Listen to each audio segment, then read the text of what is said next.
Magandang araw po mga kaguro.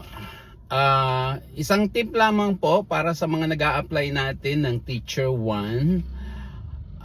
Pakidala po ng inyong mga original documents during interview or demonstration.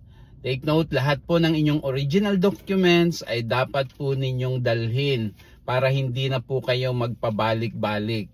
Kung sakali pong may katanungan ang ating mga panel o kung sino man po ang naka-assign sa inyo para mag-observe ng inyong demo o kaya behavioral events interview, baka po meron silang tanong sa mga na-submit ninyong mga documents. So kailangan po nating ipakita ang mga original ng ating mga documents. Okay?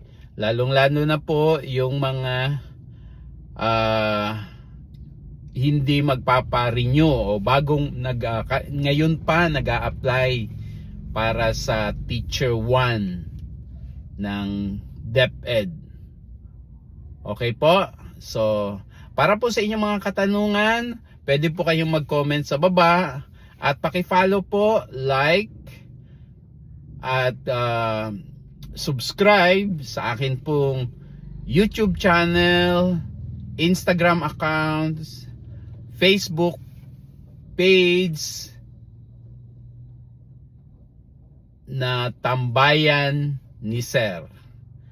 Muli, maraming salamat at magandang araw mga kaguro.